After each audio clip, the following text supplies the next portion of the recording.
So this morning I kicked the old flusher slip, and the next thing I know, I'm flat on my back. You never should have given up your rubber gloves, Dolph, no matter what your shrink said. You know what this has made me realize? Death is everywhere. You ever been on the freeway and you look over and the guy at the next car, and he has a big eyebrow and maniacal little eyes, and he's muttering to himself, and all he's got to do is, and you are road pizza. Got the heart of a poet, Dolph. But I don't like to start my mornings talking about death. What are you doing for lunch? I'm not having pizza. Come on, Peter. Everybody thinks about death. That's why people buy life insurance and make out wills. I don't have a will.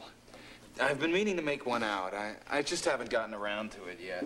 Well, you should. You have a family. It is irresponsible for a man with a family not to have a will. Need we say more? I haven't finished. Although Mr. Lennox has more. Feral life can be very fragile. You and I are the only ones to grasp that, sir.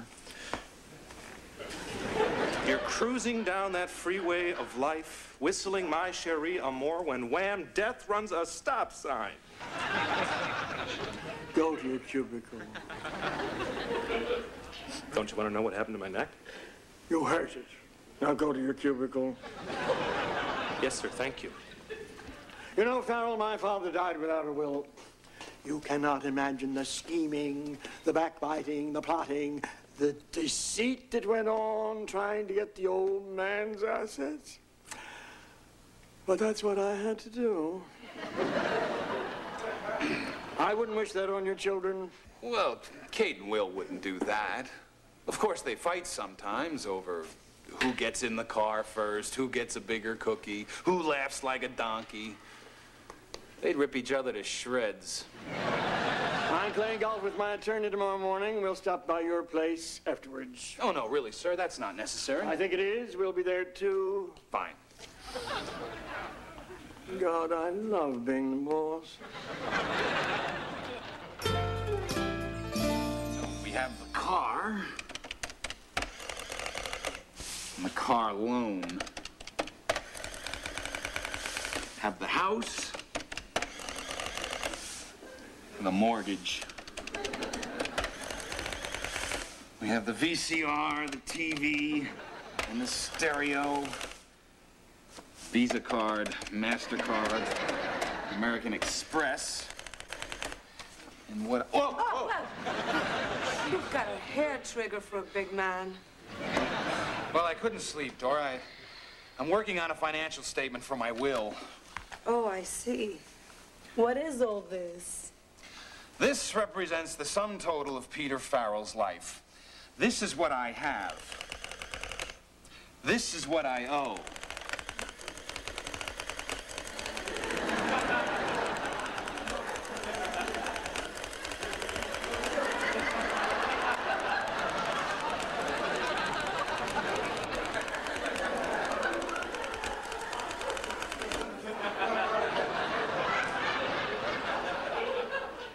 I can't afford to die. I hate the thought of making out a will. Why? Because I don't like thinking about death. It's too grim. Death is just another phase of life. What? I know when I die, I'm going to heaven. You really believe that? Absolutely. I believe heaven to be a reward for living a good, clean life. And I believe that God forgot the night of August 12, 1981. Well, I think when you die, it's over. That's why hearses don't have luggage racks. No, I believe you go on to a beautiful place. The sun is always shining, there's no disease or sickness, and all the floors are no wax. Well, that's a comfort to me, Dora. I won't have to pack my mop. But I still can't stand this. What's so hard? Just leave everything to the kids. Who to leave the stuff to is easy. The hard part is who to leave the kids to. Yeah. See, Janet and I ran into this problem every time we tried to make out a will. It's a complicated question. No, it was simple. We couldn't stand each other's families. It's none of my business, but I believe whoever takes care of those kids should be somebody who loves them, somebody who understands their hopes, their fears, their dreams, somebody who knows what size underpants they wear. You? Well, I was thinking of Michael Dukakis, but I like your idea better. Kids sure do love you, and